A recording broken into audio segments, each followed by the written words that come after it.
आपका बहुत बहुत स्वागत, वेरी वार्म वेलकम। सर, मैं शुभ्रा, व्यापार सलाहकार, वस्त्र मंत्रालय। हमारे मंत्री जी पीयूष गोयल सर, राज्य मंत्री दर्शना मैम, सचिव रचना शाह मैम, कंसोर्शियम ईपीसी के कंसोर्शियम के चेयरमैन एंड को चेयरमैन नरेंद्र गोयनका, बद्रेश लोडिया और वस्त्र जगत के से जुड़े हुए हर उपस्थित व्यक्ति की तरफ से आपका बहुत बहुत अभिनंदन करती हूँ।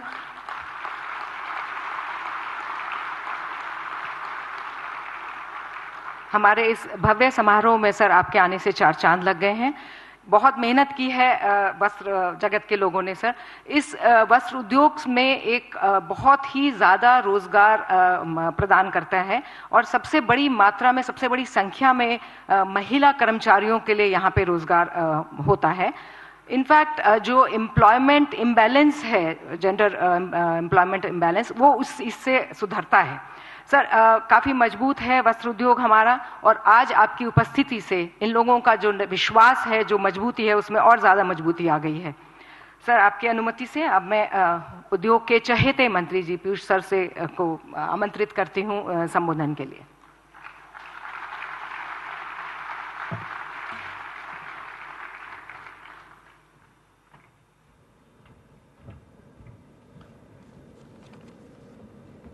नमस्ते।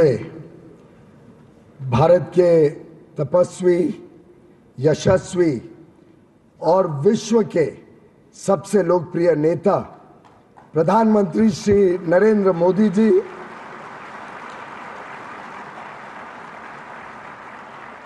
जिन्होंने 140 करोड़ देशवासियों के सर्वस्पर्शी और सर्वसमावेशी विकास के लिए अपना पूरा जीवन समर्पित किया है।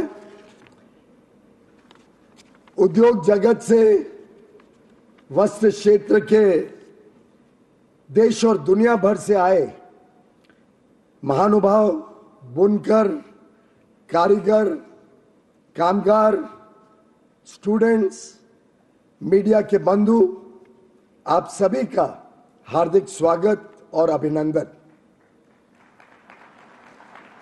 माननीय प्रधानमंत्री जी के 5F vision, farm to fibre, fibre to factory, factory to fashion और फैशन से फॉरेन, उसको आकार देते हुए पहली बार भारत के सबसे बड़े टेक्सटाइल शो का आयोजन इतने भव्य स्तर पर हो रहा है। विश्व में भी बड़े फेयर्स होते हैं, पर टुकड़ों में बटा रहता है। एक साथ पूरी वैल्यू चेन एक ही मंच पर लाने के लिए जो माननीय प्रधानमंत्री जी ने हम सबको प्रोत्साहित किया, मार्गदर्शन दिया, मैं आपका सदैव आभारी रहूंगा और पूरा टेक्सटाइल सेक्टर इस बात के लिए आपका कृतज्ञ है। माननीय प्रधानमंत्री जी, आज हमारे साथ पूरा टेक्सटाइल्स का इकोसिस्टम, उसमें कॉटन भी है, सिल्क भी है, वुल भी है, जूट भी है, मैनमेड फाइबर हो, हैंडीक्राफ्ट हो, हैंडलूम हो, टेक्निकल टेक्सटाइल्स हो, सब whole of the industry approach के साथ एक मंच पर उपस्थित हुए हैं। लगभग 4 महीने पहले जब सबसे पहले ये कल्पना की गई इस कार्यक्रम की, इस बड़े एग्जीबिशन की, तब मुझे ध्यान है इंडस्ट्री में बड़ी चिंता थी कि इस चीज के लिए तो कम से कम 1.5 वर्ष की प्लानिंग लगेगी, लोगों को कैसे लाएंगे, लोग कैसे तैयार होंगे। मुझे बताया गया कि आधे से अधिक टेक्सटाइल के बड़े बड़े उद्योग भी कोई भी भारत में फेयर में पार्टिसिपेट ही नहीं करते थे। मैं आभारी हूं हमारी जो मेन टीम है, नरेंद्र गोयनका, भद्रेश दोदिया, राकेश कुमार जैसे मित्रों का, कि उन्होंने ये चुनौती को स्वीकार किया। हमारे सभी एक्सपोर्ट प्रमोशन काउंसिल और टेक्सटाइल से जुड़ी हुई सभी संस्थाएं, कश्मीर से कन्याकुमारी तक, सभी ने मिलकर ये इतने बड़े स्वरूप में आज भारत टेक्स 2024 को मात्र 4 महीने के कम समय में दोनों भारत मंडपम और यशोभूमि जैसे विशाल वेन्यूज पर लगभग 20 लाख स्क्वायर फुट एग्जीबिशन के साथ भारत टेक्स को संभव किया।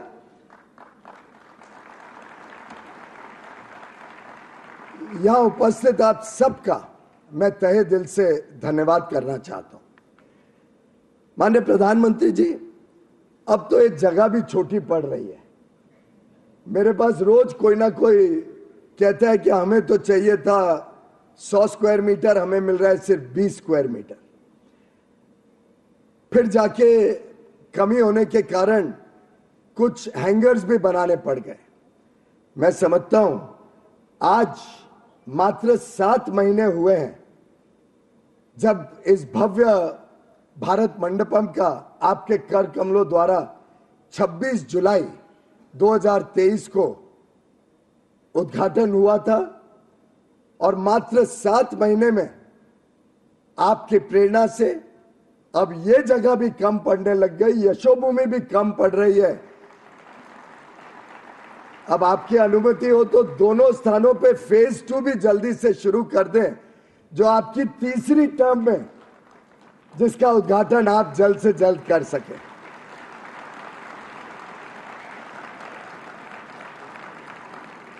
भारत टेक्स 2024 ट्रेड, टेक्नोलॉजी और ट्रेडिशन का एक महासंगम है, जहां हमारी पूरी टेक्सटाइल वैल्यू चेन की क्षमता का प्रदर्शन किया जा रहा है। यह भारत को एक आकर्षक निवेश और सोर्सिंग डेस्टिनेशन के रूप में स्थापित करती है। 100 से अधिक देशों से बायर्स भी आज हमारे बीच में उपस्थित हैं। कश्मीर की पश्मीना शॉल हो या उत्तर प्रदेश की बनारसी साड़ी, तमिलनाडु का कांजीवरम हो या असम का गमछा, मैं समझता हूं आज भारत सिर्फ वोकल फॉर ग्लोबल ही नहीं बल्कि लोकल को ग्लोबल बनाने में आपके मार्गदर्शन में एक वैश्विक मंच पर आया है। आपके नेतृत्व में भारत तेज गति से विकास कर रहा है। 25 करोड़ लोग गरीबी की रेखा से बाहर आए हैं। आज ही के अखबार में मैं पढ़ रहा था, चाहे ग्रामीण क्षेत्र हो या शहरी, सभी जगह आज कंजम्पशन बढ़ रहा है और पैटर्न भी बदल रहा है। आज लोगों की आमदनी के हिसाब से उनके पास जो खाद्य के ऊपर खर्चा होता था वो लगातार घटते जा रहा है और नई नई चीजें खरीदने के लिए एक युवा देश बड़े एस्पिरेशंस के साथ आकर्षित है। और मैं समझता हूं इसका सबसे बड़ा सीधा लाभ वस्त्र क्षेत्र को मिलता है। साफ नियत, सही नीति और सुदृढ़ निष्ठा की ही मोदी जी की गारंटी है।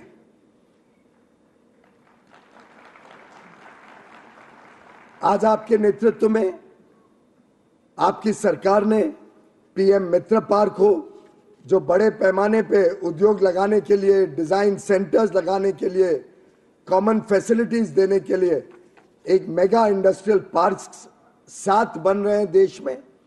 चाहे प्रोडक्शन लिंक्ड इंसेंटिव स्कीम हो, जिसके माध्यम से टेक्निकल टेक्सटाइल को बहुत बल मिल रहा है, समर्थ के माध्यम से जो लोगों का कौशल विकास हो रहा है, या इनोवेशन को प्रोत्साहन देने के लिए आपने जो नेशनल टेक्निकल टेक्सटाइल्स मिशन शुरू की है, इन सब के जरिए वस्त्र क्षेत्र को नए पंख मिल रहे हैं।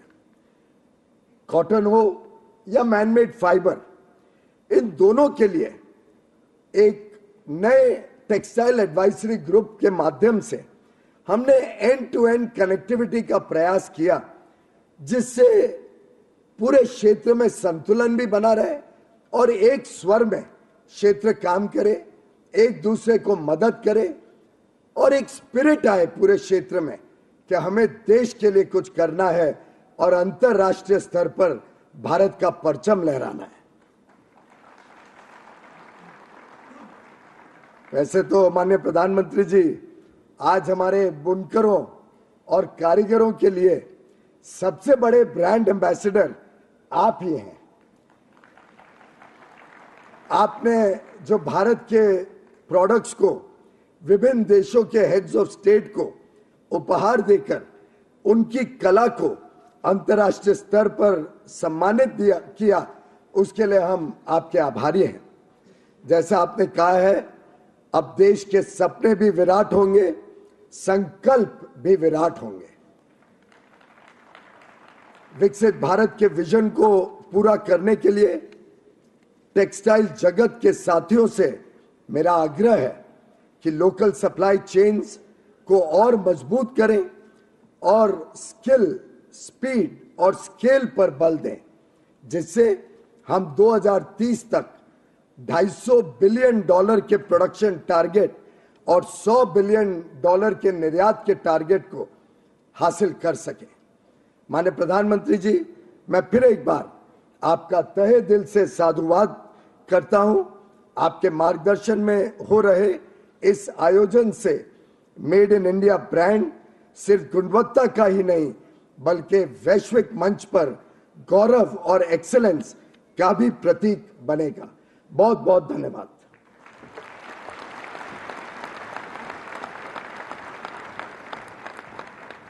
धन्यवाद सर। अब मैं आदरणीय प्रधानमंत्री जी से अनुरोध करती हूं कि इस ग्लोबल टेक्सटाइल इवेंट का उद्घाटन करें।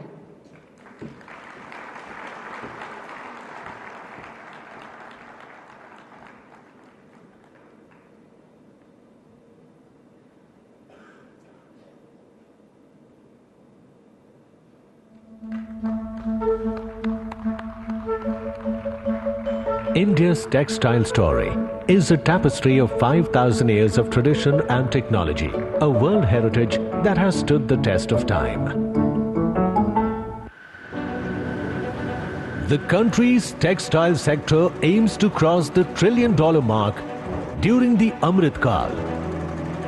Under the dynamic leadership of Prime Minister Narendra Modi, हम अपने हैंडलूम, अपने खादी, अपने टेक्सटाइल सेक्टर को वर्ल्ड चैंपियन बनाना चाहते हैं। यही विकसित भारत के निर्माण का रास्ता है और यही रास्ता विकसित भारत के हमारे सपने को पूरा करेगा।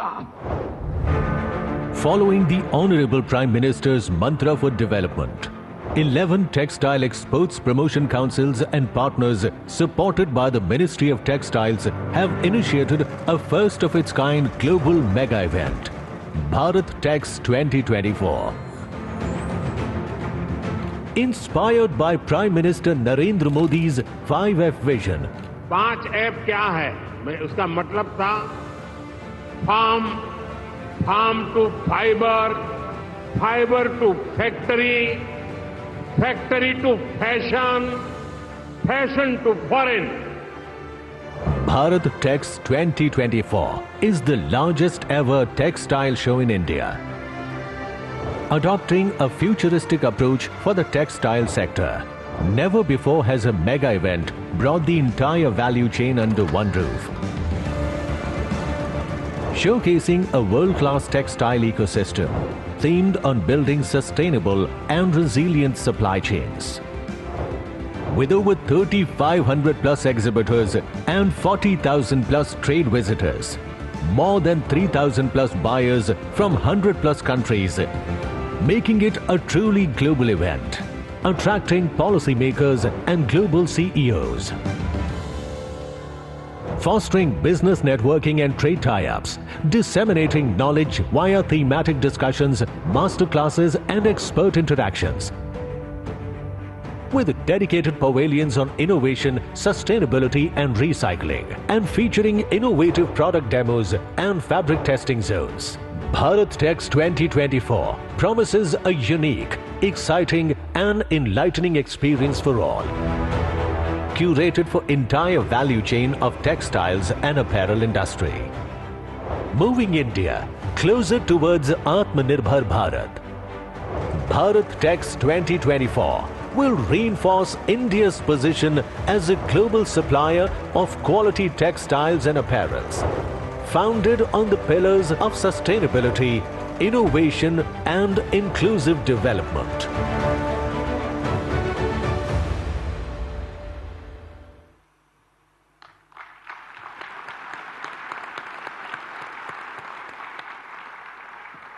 धन्यवाद सर। इतनी भव्य सोच के लिए हमें आपके शब्दों ने ही प्रेरित किया। इसी 26 जुलाई को इसी स्थान पर, इसी मंच पे, जब आपने हमें लार्जेस्ट एंड बिगेस्ट होने का गर्व हमारे अंदर जगाया था, उसके बाद से सारा वस्त्र जगत हम लोगों ने मिलकर इस प्रोग्राम का क्रिएशन किया सर। और अब सर, लेडीज एंड जेंटलमैन, अब जिस मोमेंट का हम सबको इंतजार है, जिस पल का हम लोग बहुत देर से इंतजार कर रहे हैं, it's my privilege to invite honourable prime minister to address us, sir.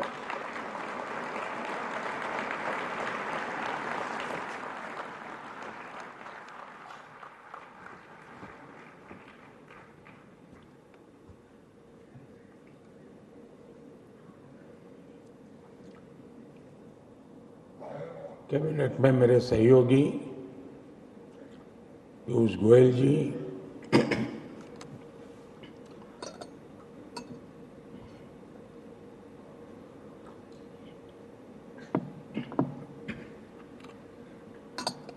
Darshana Jardosh जी, विभिन्न देशों के एम्बेसडर्स, सीनियर डिप्लोमेट्स, सेंट्रल और स्टेट गवर्नमेंट्स के ऑफिसर्स, फैशन और टेक्सटाइल वर्ल्ड से जुड़े सभी साथी, युवा एंटरप्रेन्योर्स, स्टूडेंट्स, हमारे बुनकर और हमारे कारीगर साथी, देवी और सज्जनों, आप सभी का भारत मंडपम में हो रहे भारत टैक्स में अभिनंदन।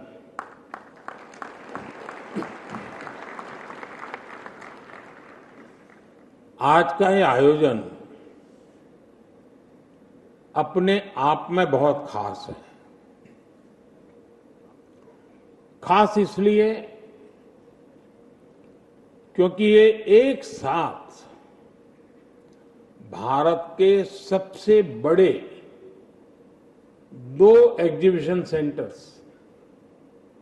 भारत मंडपम और यशोभूमि, एक साथ दोनों में हो रहा है।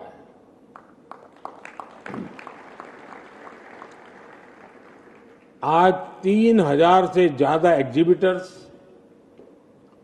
100 देशों के करीब 3000 खरीदार, 40,000 से ट्रेड विजिटर्स एक साथ इस आयोजन से जुड़े हैं। ये आयोजन टेक्सटाइल इकोसिस्टम के सभी साथियों और पूरी वैल्यू चेन के लिए उन लोगों को एक साथ मिलने का प्लेटफॉर्म दे रहा है। साथियों, आज का ये आयोजन सिर्फ एक टेक्सटाइल एक्सपो भर नहीं है। इस आयोजन के एक सूत्र से कई चीजें जुड़ी हुई है। भारत टैक्स का ये सूत्र भारत के गौरवशाली इतिहास को आज की प्रतिभा से जोड़ रहा है। भारत टैक्स का ये सूत्र टेक्नोलॉजी को ट्रेडिशंस के संग पिरो रहा है। भारत टैक्स का ये सूत्र स्टाइल, सस्टेनेबिलिटी, स्केल और स्किल के साथ इन सबको एक साथ लाने का सूत्र है। जिस तरह एक लूम कई धागों को एक साथ जोड़ता है, उसी तरह ये आयोजन भारत और विश्व के धागों को भी एक साथ जोड़ रहा है।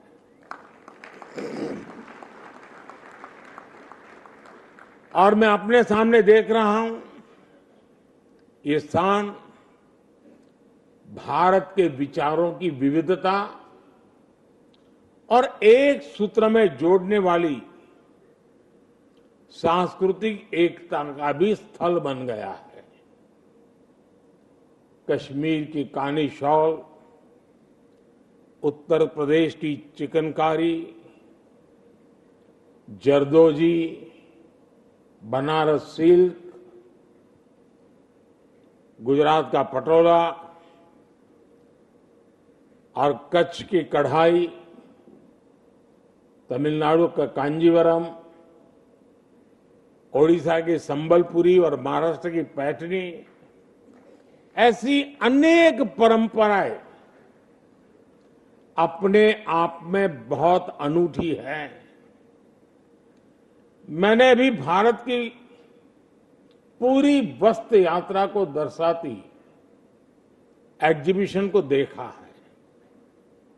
ये एग्जीबिशन दिखाती है कि भारत के टेक्सटाइल सेक्टर का इतिहास कितना गौरवशाली रहा है, उसका सामर्थ्य कितना ज्यादा रहा है। साथियों, आज यहां टेक्सटाइल वैल्यू चेन के अलग अलग सेगमेंट से जुड़े स्टेक होल्डर्स मौजूद हैं। आप भारत के टेक्सटाइल सेक्टर को भी समझते हैं, हमारी एस्पिरेशंस और चैलेंजेस से भी परिचित है। यहां बड़ी संख्या में हमारे बुनकर साथी हैं, कारीगर साथी हैं, जो जमीनी स्तर पर इस वैल्यू चेन से जुड़े हैं। कई साथियों का तो इसमें अनेक पीढ़ियों का अनुभव है। आप जानते हैं कि भारत ने आने वाले 25 साल में विकसित राष्ट्र का संकल्प लिया है। विकसित भारत के 4 प्रमुख स्तंभ हैं: गरीब, युवा, किसान और महिलाएं। और भारत का टेक्सटाइल सेक्टर इन चारों यानी गरीब, युवा, किसान और महिलाएं सभी से जुड़ा हुआ है। इसलिए भारत टैक्स ऐसे इस आयोजन का महत्व बहुत बढ़ जाता है। साथियों, विकसित भारत के निर्माण में टेक्सटाइल सेक्टर का योगदान और बढ़ाने के लिए हम बहुत विस्तृत दायरे में काम कर रहे हैं। हम ट्रेडिशन, टेक्नोलॉजी, टैलेंट और ट्रेनिंग पर फोकस कर रहे हैं। हमारी जो पारंपरिक विधाएं हैं, इनको आज के फैशन की डिमांड के हिसाब से कैसे अपडेट किया जाए, डिजाइन को कैसे नयापन दिया जाए, इस पर बल दिया जा रहा है। हम टेक्सटाइल वैल्यू चेन के सभी एलिमेंट्स को 5 के सूत्र से एक दूसरे से जोड़ रहे हैं। और मुझे लगता है शायद जब तक आपका ये कार्यक्रम चलेगा 50 लोग होंगे जो आपको बार बार 5 सुनाते रहेंगे। इसलिए भी आपको कंठस्थ हो जाएगा। और वहां जाएंगे एग्जीबिशन में तो वहां भी बार बार 5 आपके सामने आएगा। ये 5 की यात्रा फार्म, फाइबर, फैक्ट्री, फैशन और फॉरेन, एक प्रकार से पूरा दृश्य हमारे सामने है। 5 के इसी सिद्धांत को ध्यान में रखते हुए हम किसान, बुनकरों, एमएसएमई, एक्सपोर्ट सभी को प्रोत्साहित कर रहे हैं। एमएसएमईज को आगे बढ़ाने के लिए हमने कई अहम कदम उठाए हैं। हमने इन्वेस्टमेंट और टर्नओवर के लिहाज से एमएसएमईज की परिभाषा में भी संशोधन किया है। इससे उद्योगों का स्केल और साइज बड़ा होने के बाद भी उन्हें सरकार की योजनाओं का लाभ मिल सकेगा। हमने कारीगरों और बाजार के बीच की दूरी कम की है। देश में डायरेक्ट सेल्स, एग्जीबिशंस और ऑनलाइन प्लेटफॉर्म जैसी सुविधाएं बढ़ाई गई हैं। साथियों, आने वाले समय में देश के अलग अलग राज्यों में 7 पीएम मित्र पार्क बनाए जा रहे हैं। ये योजना आप जैसे साथियों के लिए कितने बड़े अवसर लेके आने वाली है, इसकी कल्पना कर सकते हैं। कोशिश यही है कि वैल्यू चेन से जुड़ा पूरा इकोसिस्टम एक ही जगह पे तैयार हो, जहां एक मॉडर्न, इंटीग्रेटेड और वर्ल्ड क्लास इंफ्रास्ट्रक्चर को प्लग एंड प्ले फैसिलिटीज के साथ आपको उपलब्ध कराया जाए। इससे ना सिर्फ स्केल ऑफ ऑपरेशन बढ़ेंगे, बल्कि लॉजिस्टिक उसका कॉस्ट भी कम हो जाएगा। साथियों, आप जानते हैं कि टेक्सटाइल और एपरल सेक्टर देश में बड़ी संख्या में रोजगार देता है। इसमें फार्म से लेकर एमएसएमईज और एक्सपोर्ट तक अनेक रोजगार बनते हैं।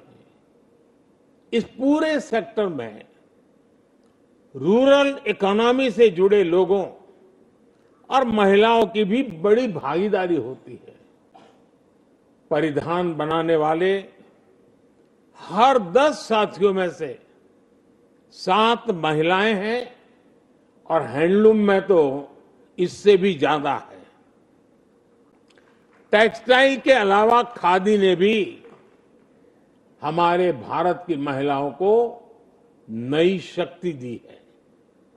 मैं ये कह सकता हूं कि बीते 10 वर्षों में हमने जो भी प्रयास किए, उसने खादी को विकास और रोजगार दोनों का साधन बनाया है। यानी खादी गांवों में लाखों रोजगार बना रही है। बीते 10 वर्षों में सरकार ने गरीब कल्याण की जो योजनाएं बनाई है, बीते 10 वर्षों में देश में जो इंफ्रास्ट्रक्चर डेवलपमेंट हुए हैं, इससे हमारे टेक्सटाइल सेक्टर को काफी लाभ मिला है। साथियों, आज भारत दुनिया में कॉटन, जूट और सिल्क के बड़े उत्पादों में से एक बना है। लाखों किसान इस काम में जुटे हैं। सरकार आज लाखों कॉटन किसानों को सपोर्ट कर रही है। उनसे लाखों क्विंटल कॉटन खरीद रही है। सरकार ने जो कस्तूरी कॉटन लॉन्च किया है, वो भारत की अपनी पहचान बनाने की ओर एक बड़ा कदम होने वाला है। हम आज जूट किसानों और जूट श्रमिकों के लिए भी काम कर रहे हैं। हम सिल्क सेक्टर के लिए भी लगातार नए इनिशिएटिव ले रहे हैं।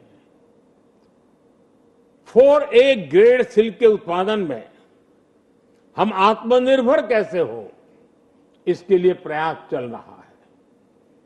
परंपरा के साथ साथ हम ऐसे सेक्टर्स को भी प्रमोट कर रहे हैं जिसमें भारत को अभी बहुत कुछ हासिल करना बाकी है।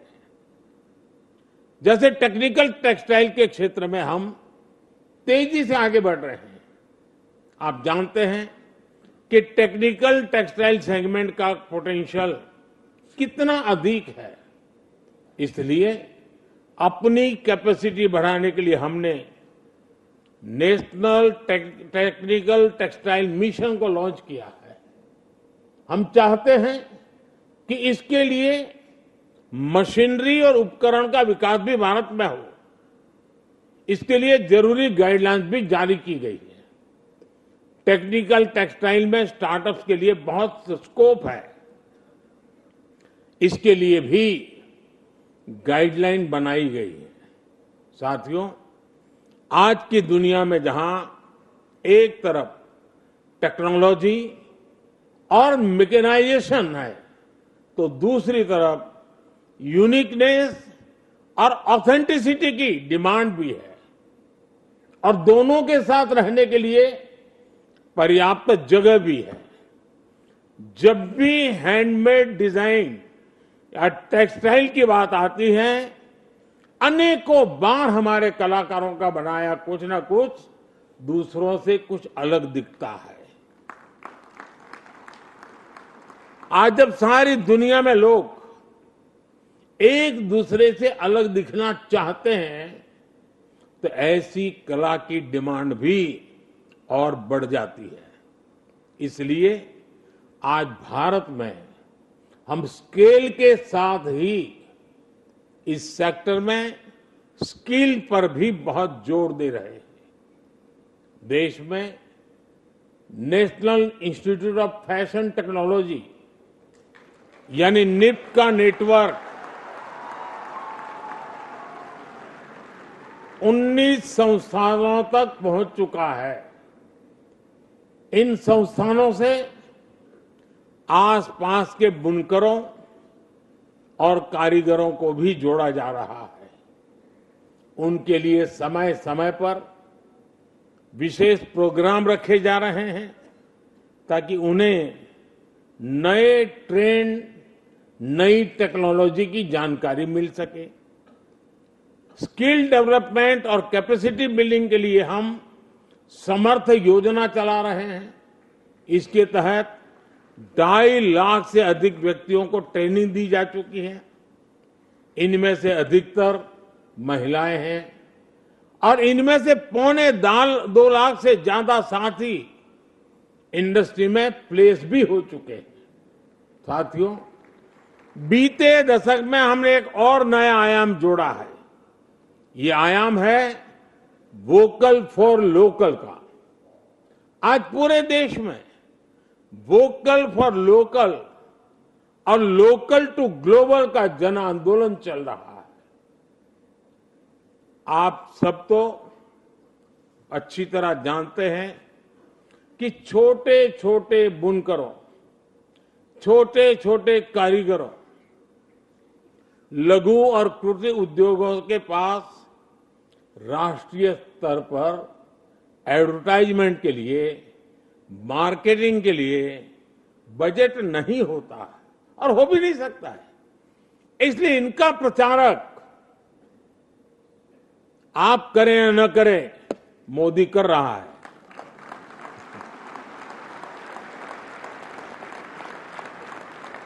जिनकी गारंटी कोई नहीं लेता, उनकी गारंटी मोदी लेता है।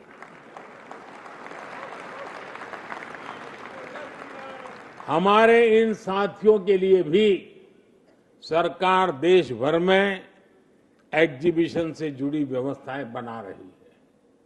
साथियों, एक स्थिर और दूरगामी नीतियां बनाने वाली सरकार का सकारात्मक प्रभाव इस सेक्टर की ग्रोथ पर साफ देखा जा सकता है। 2014 में भारत के टेक्सटाइल मार्केट का वैल्यूएशन 7 लाख करोड़ रुपए से भी कम था। आज ये 12 लाख करोड़ रुपए को भी पार कर गया है। पिछले 10 साल में Bharat yarn production, fabric production और एपरल प्रोडक्शन तीनों में ही 25% की बढ़ोतरी हुई है। सरकार का जोर इस सेक्टर में क्वालिटी कंट्रोल पर भी है। 2014 के बाद से ऐसो 380 के करीब BIS स्टैंडर्ड्स बनाए गए हैं जो टेक्सटाइल सेक्टर की गुणवत्ता को सुधारने में मदद कर रहे हैं। सरकार के ऐसे प्रयासों की वजह से ही इस सेक्टर में विदेशी निवेश भी लगातार बढ़ रहा है। 2014 के पहले के 10 वर्ष में जितना FDI आया था उससे लगभग 2 गुना FDI इस सेक्टर में हमारी सरकार के 10 साल में आया है। साथियों, भारत के टेक्सटाइल सेक्टर की ताकत को हमने देखा है और इससे मुझे बहुत अपेक्षाएं हैं। आप सभी क्या कुछ कर सकते हैं, ये हमने कोविड के दौरान अनुभव किया है। जब देश और दुनिया PPE किट्स और मास्क की भारी कमी से जूझ रही थी, तो भारत का टेक्सटाइल सेक्टर आगे आया। सरकार और टेक्सटाइल सेक्टर ने मिलकर पूरी सप्लाई चेन को एकजुट कर दिया। रिकॉर्ड समय में देश ही नहीं बल्कि दुनिया तक पर्याप्त मास्क और किट पहुंचाए। मुझे विश्वास है कि हम भारत को ग्लोबल एक्सपोर्ट हब बनाने के अपने लक्ष्य को जल्द से जल्द हासिल कर सकते हैं। आपको जो भी सहयोग चाहिए, सरकार आपकी पूरी मदद करेगी। इसमें तो ताली बजनी चाहिए ना भाई।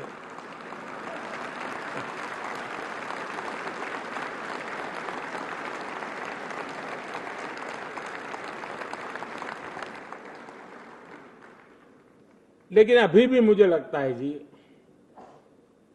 आपके जो भी एसोसिएशन हैं वो भी बिखरे हुए हैं। उनको भी एक पूरी तरह एक जोड़ करके कैसे बनाया जा सके। वरना क्या होता है, एक सेक्टर का लोग आता है, वो अपनी मुसीबत बता करके रो करके सरकार के गुल लेके भाग जाता है। फिर दूसरा आता है, वो उससे बिल्कुल कॉन्ट्राडिक्टरी होता है, वो कहता है ये चाहिए।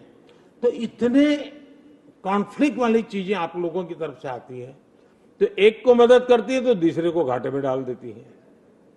अगर आप सब मिलकर के कुछ चीजें लेकर के आते हैं तो चीजों को कॉम्प्रिहेंसिव वे में आगे बढ़ाया जा सकता है।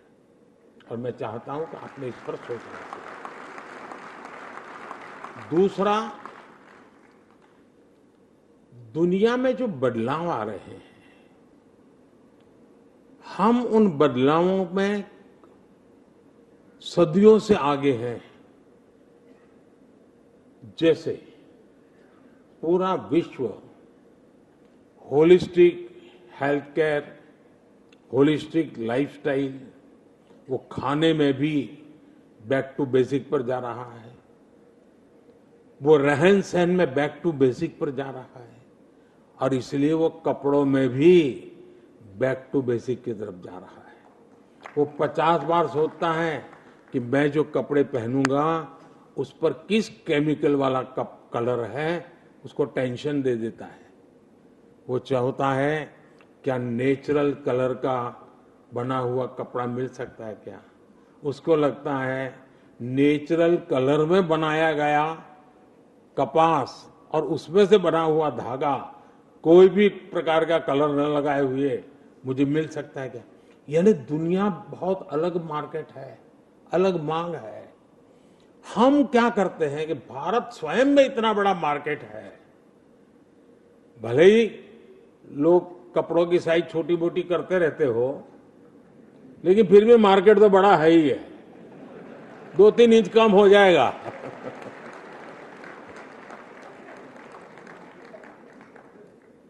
और इसलिए बाहर देखने की इच्छा ही नहीं होती।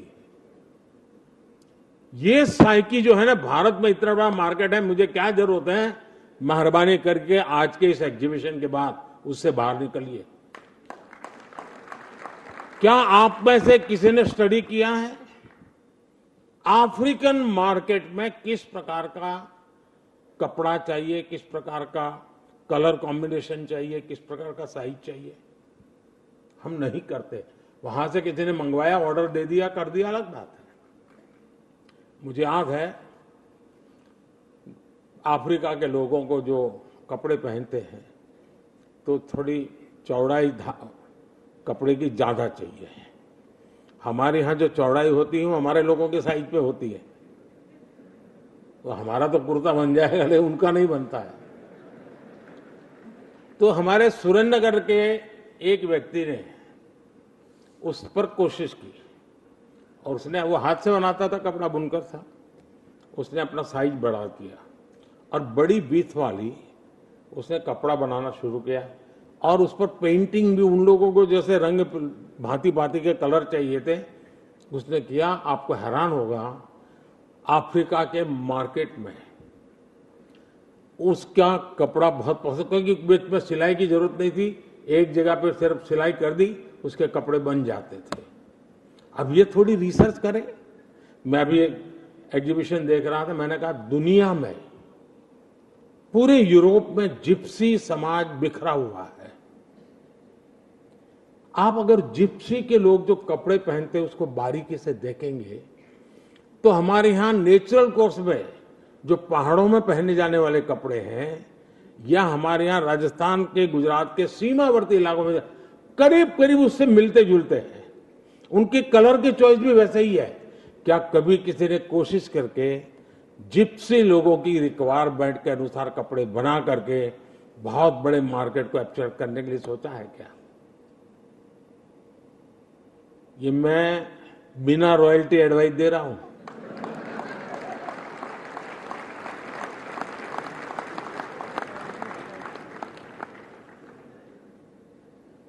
हमने सोचना चाहिए, दुनिया को इन चीजों की जरूरत है। क्या हमारे यहां, अब मैंने देखा कि इसमें केमिकल वाले नहीं है इस पूरे एग्जीबिशन में। मुझे बताइए, कोई भी कपड़ा केमिकल वालों की मदद के बिना बाजार में काम आएगा क्या? लेकिन आपकी सप्लाई चेन में केमिकल वाला नहीं है। अच्छा होता वो भी होता, और कंपटीशन हो कि नेचुरल कलर कौन प्रोवाइड करता है, वेजिटेबल से बने हुए कलर कौन प्रोवाइड करता है, और हम दुनिया को उसका मार्केट कर। हमारी खादी में दुनिया में जाने की ताकत पड़ी है जी। लेकिन हम आजादी के आंदोलन या नेताजी लोगों के चुनाव का ड्रेस कोड वहीं तक सीमित कर दिया खादी को। मुझे याद है 2003 में मैंने एक बहुत बड़ा पराक्रम किया था। पराक्रम में कह रहा हूं कि मैं जिस लोगों के बीच में रहा हूं और जिस बैकग्राउंड में जिया हूं, इसको पराक्रम ही कहा जाए। 2003 में पोरबंदर में 2 अक्टूबर को मैंने फैशन शो किया। अब हमारे देश में आज भी कहीं फैशन शो करो तो 4-6 लोग तो झंडा लेकर के विरोध करने के लिए आ जाते हैं। 2003 में क्या हाल हो गया आप कल्पना कर सकते हैं। और मैंने गुजरात के इंस्टीट्यूट ऑफ NID के जो लड़के थे उनको थोड़ा समझाया। मैंने कहा मुझे 2 अक्टूबर को ये खादी जो नेताओं का कपड़ा है ना उसमें से बाहर निकालना है। ये सामान्य जनता के कपड़ों में मुझे बदलाव लाना है। थोड़ी मेहनत की और मैंने गांधीयन, विनोबा जी के साथ काम करने वाले सारे गांधीयन लोगों को बुलाया। मैंने कहा बैठो यहाँ देखो। और वैष्णव भजन तो तेने रे कहिए वो गीत चलता था, वो पर फैशन शो चलता था और सारे यंग बच्चे आधुनिक खादी के वस्त्र पहन करके आए। तो मुझे बालजी, विनोबा जी के एक साथी थे बालजी, वो अब तो रहे नहीं रहे, वो मेरे साथ बैठे, बोले हमने तो कभी खादी का ये सोचा ही नहीं पहलू, यही सच्चा रास्ता है बोले। और आप देखिए नए नए प्रयोगों का परिणाम क्या है कि खादी आज कहां पहुंच गया है। ये अभी तक ग्लोबल तो बना नहीं है, अभी तो हमारे देश में गाड़ी चल रही है। ऐसे बहुत सी चीजें हैं साथियों जिस पर हमने सोचना चाहिए।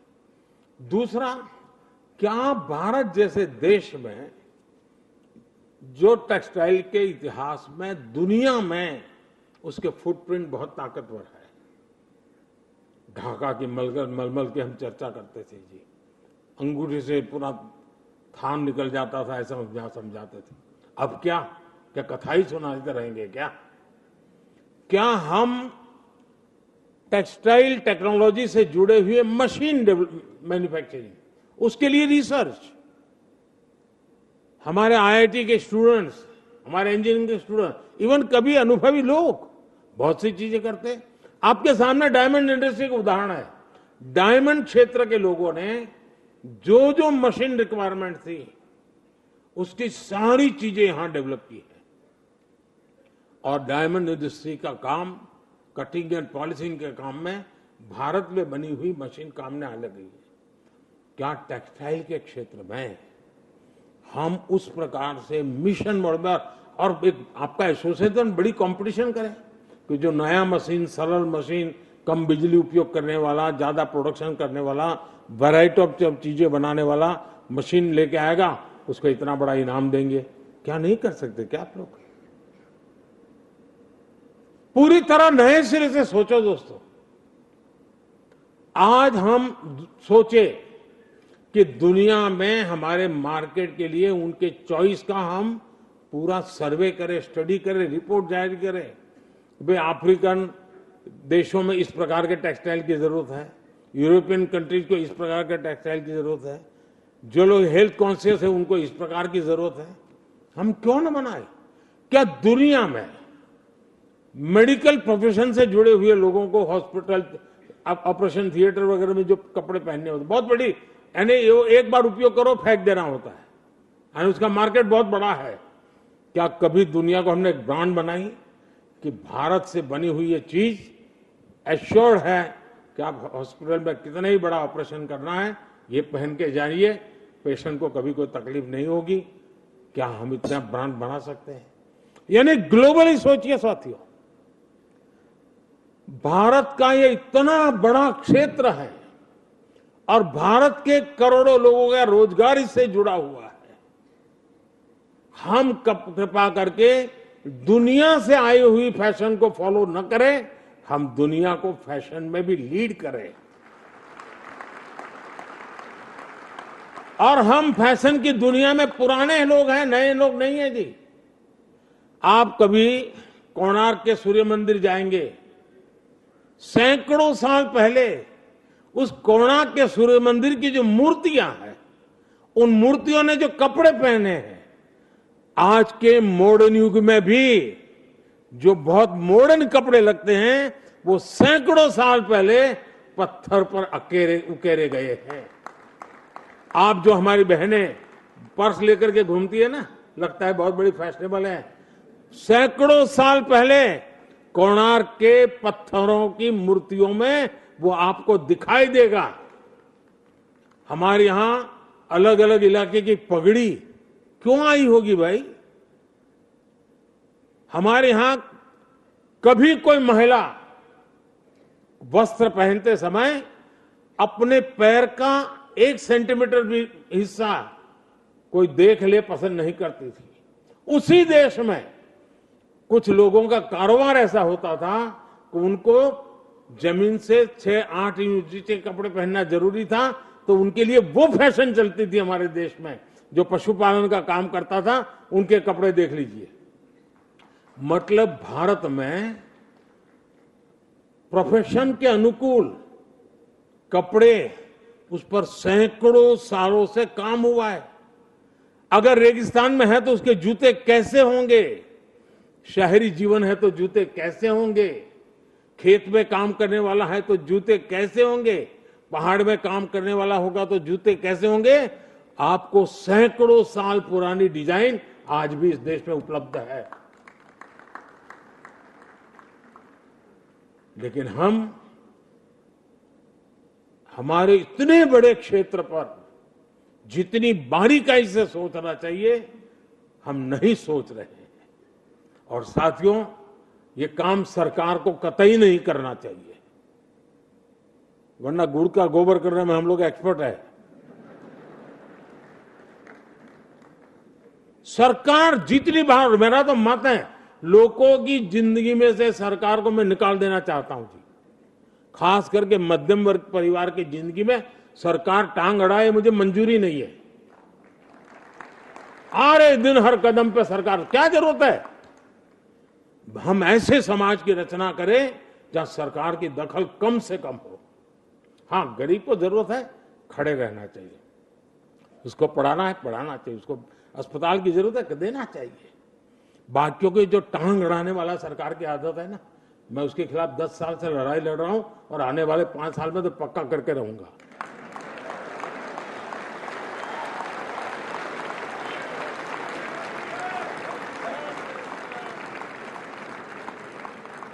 मैं चुनाव की बात नहीं कर रहा हूं भाई।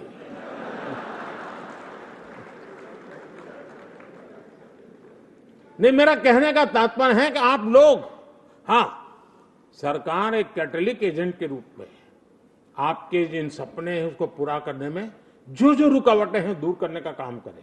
उसके लिए हम बैठे हैं, हम करेंगे। लेकिन मैं आपको निमंत्रण देता हूं जी, बहुत हिम्मत के साथ आइए, नए विजन के साथ आइए, पूरी दुनिया को ध्यान में रख करके आइए। हिंदुस्तान में माल बिक रहा है, पहले 100 करोड़ का बेचा, इस बार 200 करोड़ का बेचा। ये इस चक्कर में मत पड़िए जी। पहले एक्सपोर्ट कितना होता था, अब एक्सपोर्ट कितना हो रहा है। पहले 100 देश में जाता था, अब 150 देश में कैसे जा रहा है। पहले दुनिया के 200 शहर में जाता था, अब दुनिया के 500 शहर में कैसे जा रहा है। पहले दुनिया के इस प्रकार का मार्केट में जाते हैं, अब दुनिया के 6 नए मार्केट को हमने कैसे कैप्चर किया, इस पर सोचिए। और आप एक्सपोर्ट करोगे तो हिंदुस्तान के लोगों के कपड़े भी ना रह जाएंगे, ऐसा नहीं होगा, चिंता मत करो। यहां के लोगों को जो चाहिए वो कपड़े मिल ही जाएंगे।